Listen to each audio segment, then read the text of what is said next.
Camera speed. Sound production, take one. Action!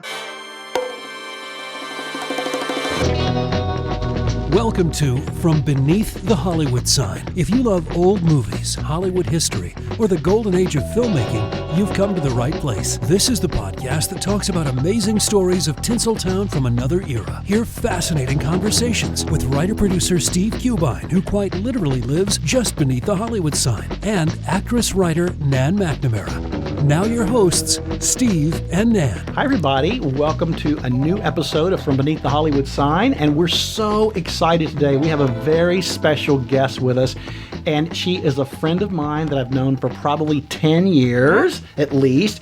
She is a fabulous actress. She's a fabulous writer, and she's also a very passionate lover of classic movies, which you're all going to appreciate and hear about. So a little bit about Maureen is she's an award-winning journalist who's written for Turner Classic Movies, The Hollywood Reporter, Ms. Magazine, and so many more. She is a senior writer for Entertainment Weekly, where she maintains a quarterly romance review column, Hot Stuff, in addition to covering film, television, and theater. Wow. Maureen Lee Lenker has written 2 novels. I love these titles so much. It Happened One Fight and His Girl Hollywood. See what she did there? Yes, which just released, right? Is just January 14th. Wow.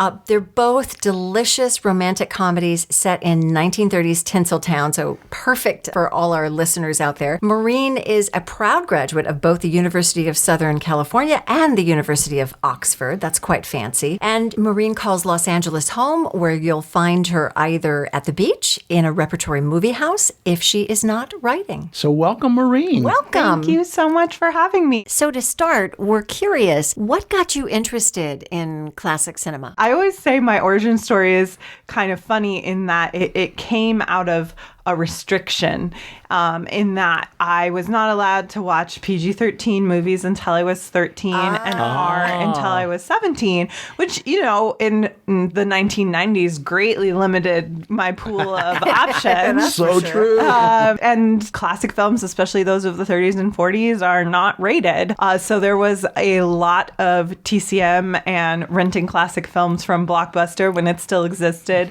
going on in my house. And so that's what I grew up on and became increasingly obsessed with as I aged. And when I was 12, I read and watched Gone with the Wind for the first time, and that pretty much really sealed the deal. Yeah. Don't you miss Blockbusters? I do. Don't you just miss going to that one section, just classic cinema, just all the jewels so many right great there. discoveries. Right. So given that and the films that you saw growing up, do you have a favorite genre that you, when you see, you like to... Miss Romance Writer. You know what? Honestly, it's tough because I love so many different things. Like, I love film noir. I'm a dedicated viewer of Noir Alley on Turner Classic Movies. Yes. And I have monthly noir nights with friends with paired cocktails.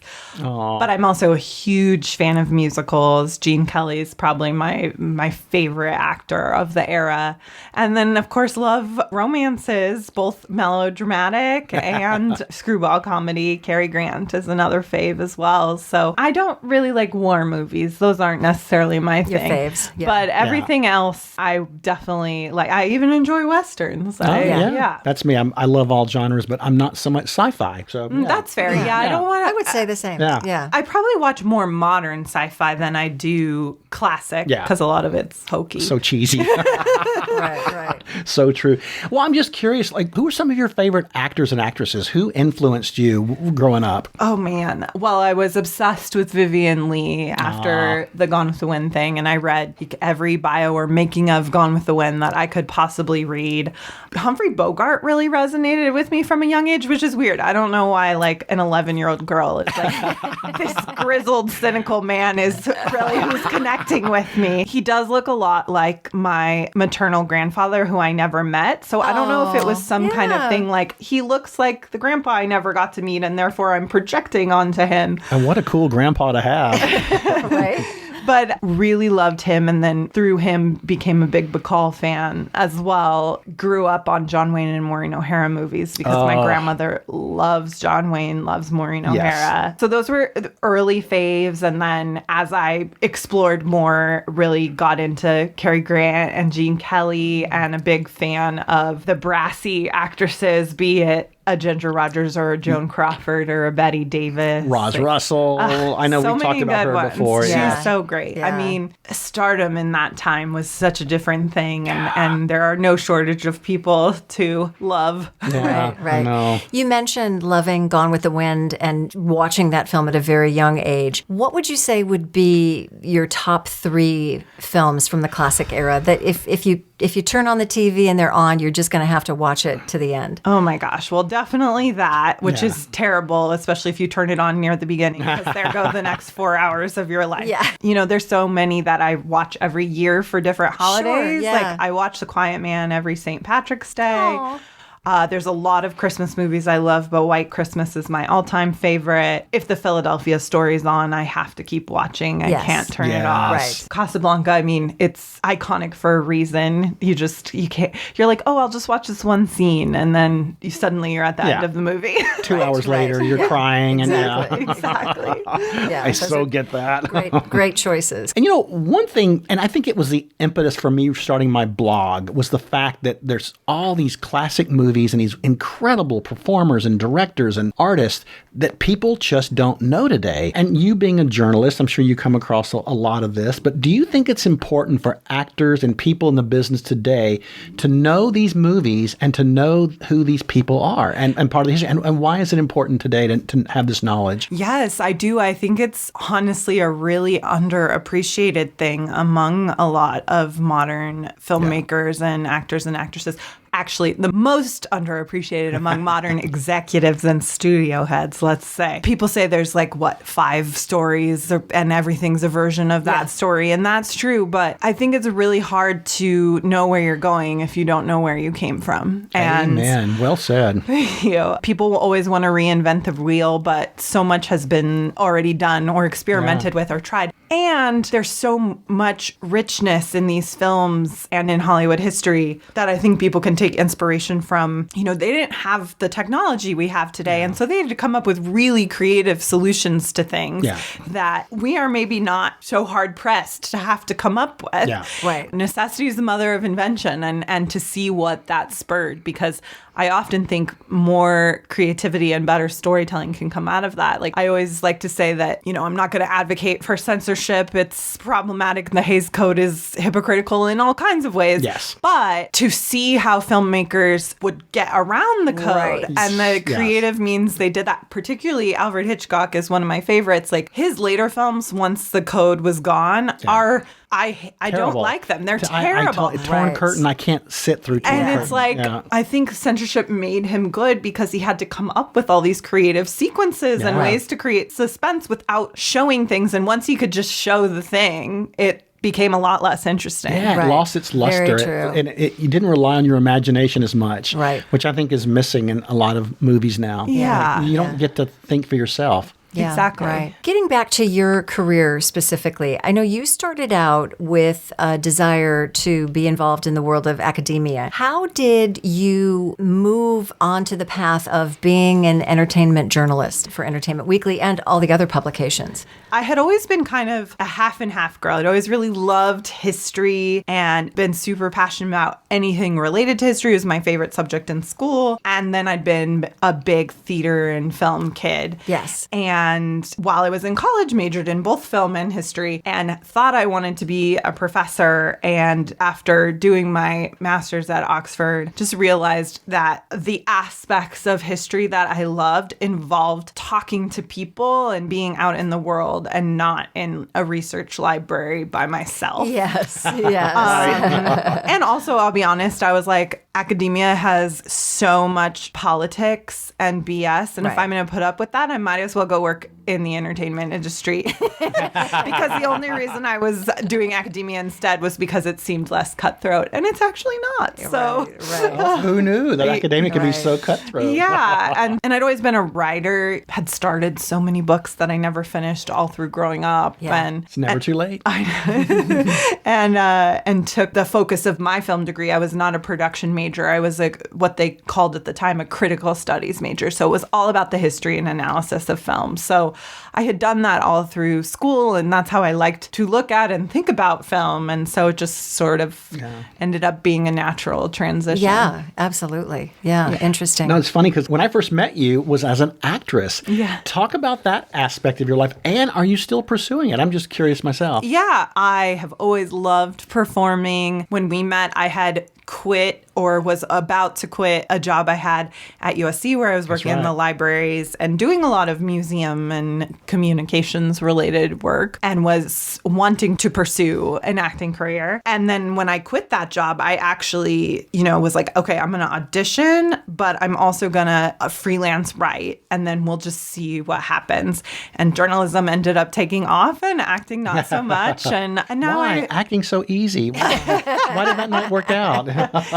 And there was definitely a long time where I thought, well, eventually I'll go back to this. And now, I definitely would still like to continue doing community theater and performing for fun, but I don't really see a version of my life where it's a career, and I like talking to other people about their craft and their work and find it really fascinating, but I don't want to put up with all the I like to eat, so that's the number one reason. Yes. I hear you. So, as a senior writer at Entertainment Weekly and someone who's been living and working in Los Angeles for many years, what is your most memorable encounter with Hollywood royalty, either from the golden age or really from any age? I know Steve told me that you actually got to meet and interview Julie Andrews. I was so jealous. Which would have been, but if, whether it's Julie or someone else, who sticks out in your mind?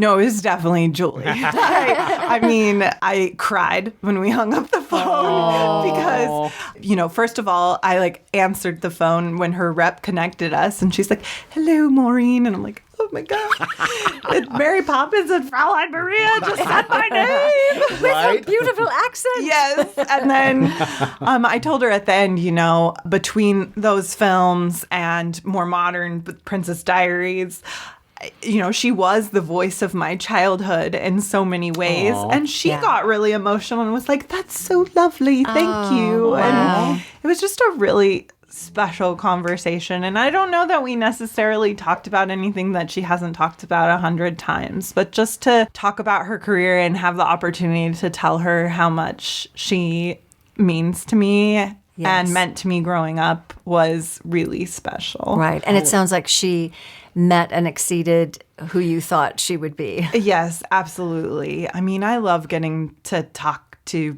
anyone that is closer to that era, which is a dwindling thing. I mean, I've talked to George Chakiris and Russ Tamblyn, and I love West Side Story, and they're wonderful. And, I think a big thing is, too, and Steve and I have talked about this before, when I was in college, I used to send letters to surviving stars and then with self-addressed return envelopes to try to get signatures back. Which I did too, as you know. Yeah. And so I found doing that in college, which so many of the people who I wrote are gone now, just the idea that someone who was 19 or 20 knew who they were and was writing them a letter was very meaningful to them. Right. And then in turn, that was special to me to be part of letting them know that they were remembered and that their legacy was going to continue and that their work did matter. Yeah. Right. Yeah. Which right. I love that. It's I call it the passing of the torch.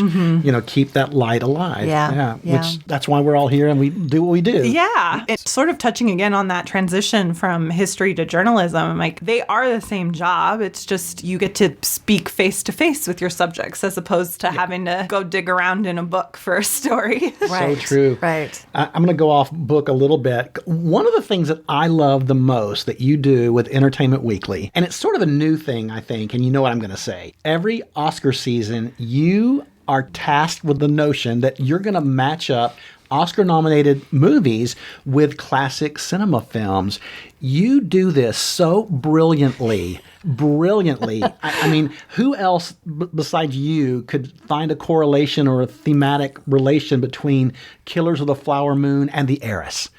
You did it so perfectly. How did that article come about? Was it something that you pitched, and will it continue? I hope so. Yeah. So actually, when I first was an intern at EW, I pitched doing a series called, If You Like This, Watch That kind of thing. And it was always from the beginning of, let me take this big popular movie that everyone knows and use as an opportunity to introduce them to classic films that they might not know about. Yes. That if they liked this new thing that just came out, they will find something to enjoy in this classic film. So it always was about kind of exposure for these classics. Sneaky. I love that. Yeah. Sneak it in on So them. perfect. And it didn't really quite ever take off in sort of that format of, this is the big box office release this weekend. Here's 5 classics you can watch. And then when we pivoted to the Oscar one and just matching Best Picture nominees with classics, it just seemed a much more concise way to do it.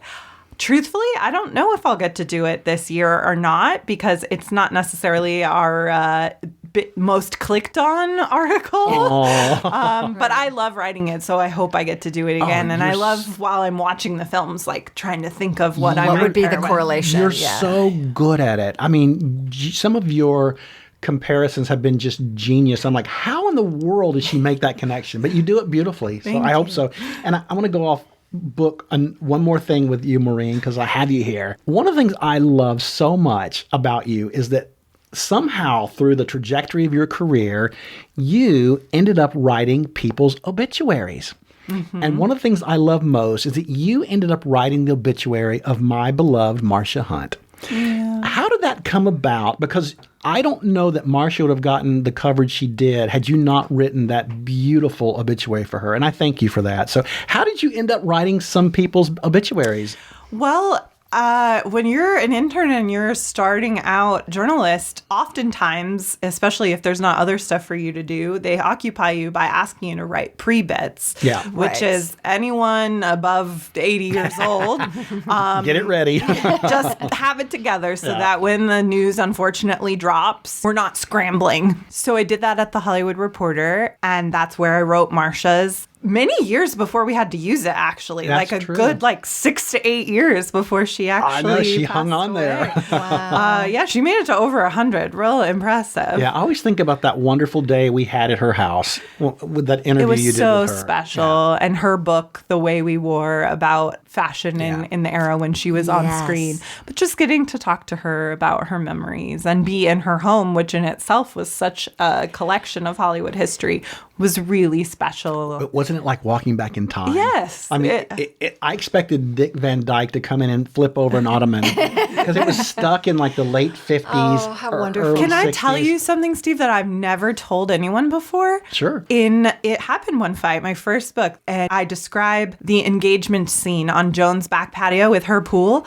That's Marcia's patio and pool. Oh. That's what that image in my mind is what inspired that. Oh, I love that. Wow, that's amazing. Before we get into talking about your book, I think it's time for this week's Hollywood Pop Quiz. All right, and the pop quiz today, this is in honor of Maureen, and it's about a movie that I know you love. In His Girl Friday, Howard Hawks set out to create the fastest dialogue in any movie. He wanted to have the record. How did he and his sound designer accomplish this? Wow. Technically. That's a great question. And Maureen and I are going to give that a thought.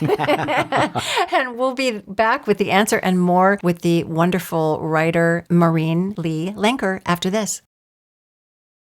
Steve and Ann will be right back, but first another stop on the Hollywood tour. When you talk about film stars of the golden age of Hollywood, one of the biggest names to get mentioned would have to be Gene Kelly, famous for his triple threat of acting, singing, and dancing. Well, here are some things about Gene Kelly you may not have known. When he was young, he had no interest in theater. He wanted to play professional baseball in the major leagues. He graduated from the University of Pittsburgh with a degree not in theater, but in economics. Gene Kelly was pretty sick. He had a fever of 103 degrees while filming that famous rain scene in 1952's Singin' in the Rain. And while that number looks as if it was done in one continuous take, it actually took over 7 days. Now back to Steve and Nan from Beneath the Hollywood Sign. All right, welcome everybody. As we said, we have the incredible Maureen Lenker with us today. But before we get back to Maureen and her fantastic new book, I wanted to give a shout out to our listener of the week. And this week, we are honoring Stephanie Shaw from Maplewood, Minnesota. Thank you, Stephanie, for all of your input, your likes, your sharing, and all your support of the podcast. And Stephanie, skål! Go Vikes! So, Maureen, tell us about your most recent book, His Girl, Hollywood, and what was your inspiration for it? Oh, wow. Well, there were a lot. So the book follows Arlene Morgan, who is a young woman who is a screenwriter in the vein of an Anita Luce or a Frances Marion, these amazing female screenwriters who were writing in the 20s and 30s and writing these really brassy, great women, and not just wonderful dialogue for women, but wonderful stories about their interior lives, which we could use more of today. Yes, Amen.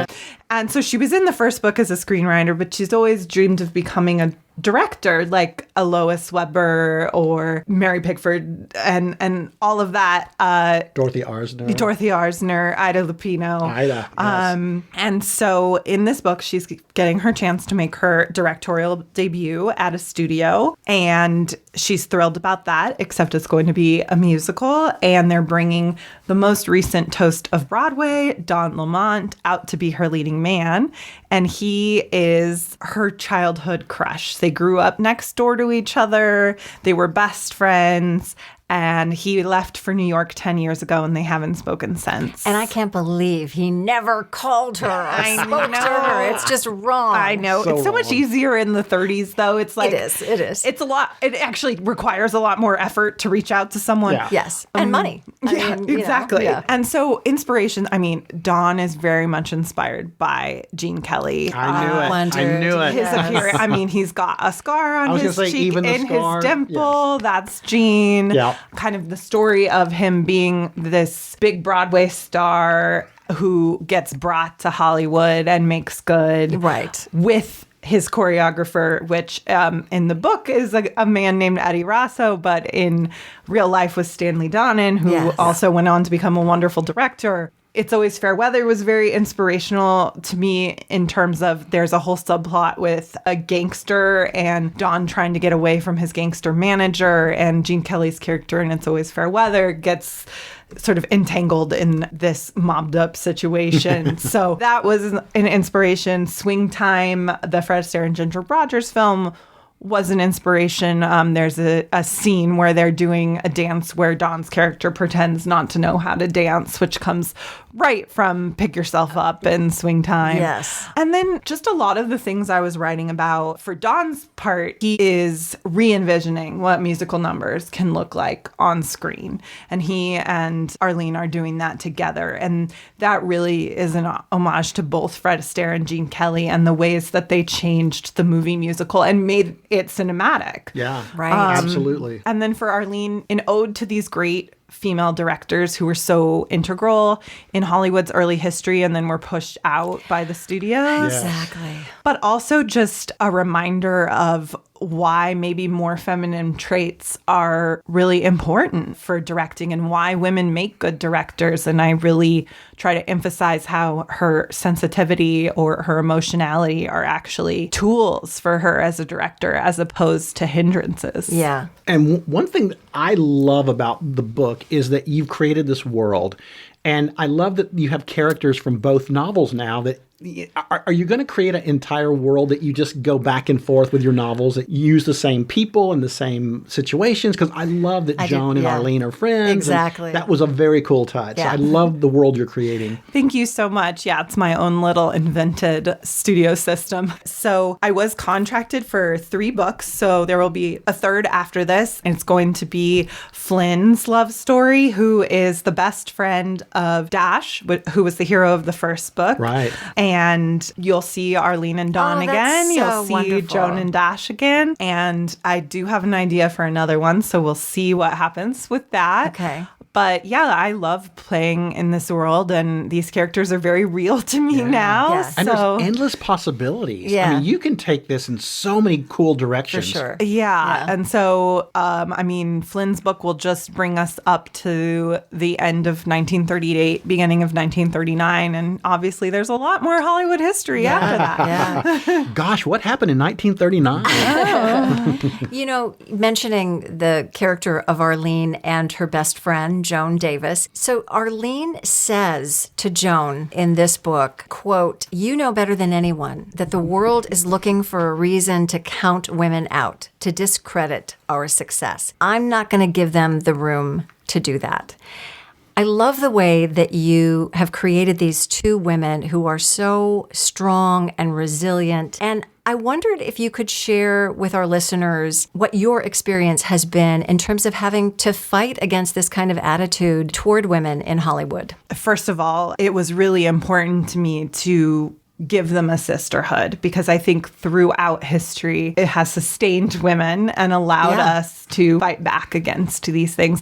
I know without many of my dear friends, I wouldn't be making it through the day. Without my mom and my grandma, who are really strong, amazing women, I wouldn't be who I am today. And so I really wanted to pay homage to that sense of sisterhood with them. And in terms of my approach, I mean, honestly, you'd be surprised at the things that even still get said in a meeting or proposed, or even things that you see in a film that you're like, why did anyone think that was okay? Right. And it can be really interesting where I'll point out something like, I really didn't like this in this film because I felt it was very sexist or whatever. And none of the men in the office have considered this idea. Wow. I mean, to their credit, all of my coworkers are lovely. And so they'll be like, oh, okay. But it's just not the first thing that resonates with them. But I've certainly encountered people too who are like, I don't think that wasn't the point, or that's not how you should think of it. I'm like, well, I'm speaking from my lived experience. Yes. Yeah. Yes. Right. The way I interpreted it, so there's something there. Yeah. And I do think we have to be a lot more palatable than men in professional spaces. And we cannot get away with having temper tantrums or being a bully or things like that. And I think that, you know, it's magnified in Hollywood and it's magnified on a set with a director, but it applies across every profession. Agreed. And I think that's what Arlene's wrestling with. Yes. I got this opportunity,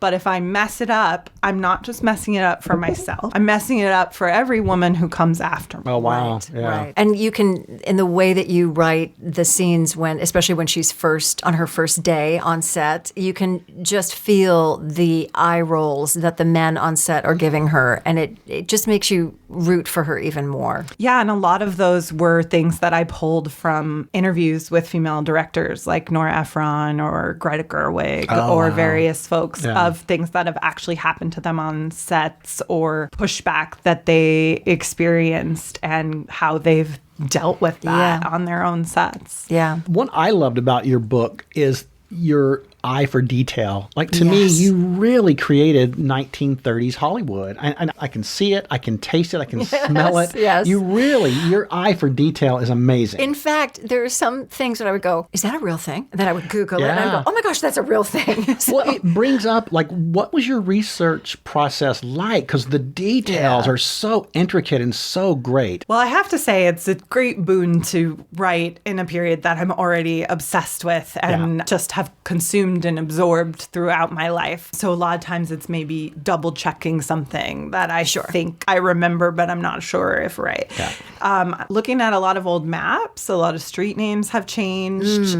Looking at a lot of photos. So like Schwab's Pharmacy is in this book. It doesn't exist anymore. So And Lana Turner was not discovered No, there. she was not. But I really had to find as many old photographs of it as I could to try to describe it accurately, since it was a real place. Garden of Allah. Same thing. Looking at a lot of postcards and stuff like that. Actually, Garden of Allah is where my heroine in the third book lives. I actually want to do a podcast episode about the history of the Garden of Allah. yeah, It that'd be is great. Fascinating. a wild place. Yes. And if there are places I can actually visit, I like to go there because so much of that detail, the way something sounds, the way it smells, the way Absolutely. temperature in the room, you can only get from going there. There's only so much a photograph can give you. Right. And so, Musso and Frank's in this book. Yes. I Yes, love going there. So me too. definitely that came from my own experiences going there. And then sort of what I'll do is take something like a Musso and Frank and the feeling of being there and say, well, this is, more elegant, or a steakhouse, so a pharmacy was probably more casual, but it still had this kind of architecture and this kind of feel to it. Yes. So let me just carry over some of that. Well, you paint the pictures so beautifully. Yeah. With Arlene Morgan being a female director, who are some of your favorite female directors? Ooh, well, I do love Ida Lupino. Yes. She's super inspiring. I love that all of her films tackle social issues, yeah. particularly social issues related to women. Yeah. I mean, she was the first woman to make a film about rape, and it's an astonishing film, Yes. Outrage, Yep. if you haven't seen Outrage, I have. Yep. And The Bigamist. And then my all-time favorite is Nora Ephron. She famously said everything is copy. And I think that gets back to that details thing of anything specific that you can pick up from your own life and find a way to incorporate it into a story. Right. Makes that story come alive for whoever's watching or reading it. And I think I really take that from her. And her sense of wry optimism where, the world is not perfect, but we're all still striving for happiness at the end of the day is something that really inspires me. I'm really inspired by Greta Gerwig nowadays. I think she has such a love of classic cinema, and there's so much homage in her work, which I just adore, and always appreciate people who clearly appreciate the classics and are working from that space. I love Ava DuVernay. I think she, especially going from being a publicist and working in PR to directing, is, I think, a really cool trajectory. Yeah, absolutely. Maureen, it has been so great having you here. But before we let you go, where can listeners buy your book? Most places books are sold. So it's at Barnes & Noble. Generally a pretty good track record of going into a Barnes & Noble and at least one copy being on the shelf. So that's a good bet. You can, of course, get it through Amazon. It's available in ebook as well. So if you have Kindle or Nook or anything like that, it's also available as an audiobook. My narrator, Patty Murin, is a wonderful Broadway actress, and she just captures the era and sort of that mid-Atlantic cadence so well. Oh, so if you wonderful. enjoy listening to things like podcasts, the audiobook is a great option. That's also available on Amazon. I believe it's also available on Spotify. And then indie bookstores, particularly romance bookstores. I'm a devotee of The Ripped Bodice, which has locations in Culver City and in Brooklyn, New York. And they actually have a signing program with me. So if you'd like a signed copy, you can order it from the LA store, and I go in and do signings quarterly. So Wonderful. you can get how a cool is signed that? edition if you want to wait. All right. Very cool. Well, His Girl Hollywood, it is a fabulous book, and I hope everybody gets a chance to either listen or read it. Steve, what is the answer to this week's Hollywood Pop Quiz? Well, the question was... Maureen and I are on bated breath here. The question was, in His Girl Friday, Howard Hawks wanted to create the fastest dialogue in film history. He wanted to really capture the authentic dialogue of people that worked in the newspaper business, and they all talked rat-a-tat-tat fast. Well, he and his sound designer created this way where they would use the mics in the ceiling, and he would focus them on one actor and turn off all the other mics. So they had to run the scene at least 35, 40 times to get each individual ounce of dialogue on a single clear track, because it's before they had multi-track recordings. So it was a little system they created in the ceiling with their mics. That is amazing. Useless information for your next cocktail party. Yes, well, I'm going to use that one. I love that. Thank you so much, everyone, for spending this time with us. We would love it if you would give us a 5-star review wherever you listen to podcasts. And if you would follow us on social media, our handle is @FromBeneathTheHollywoodSign.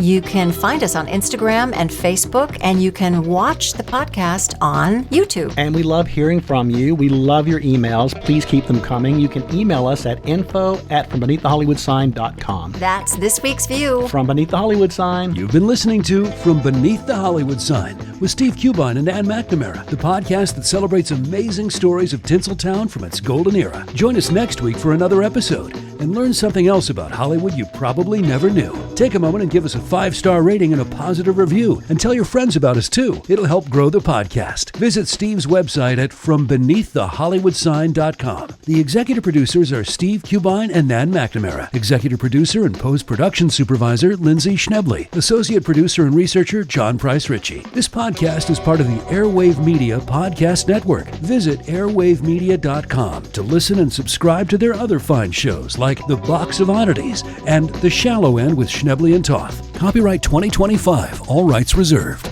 That's a wrap.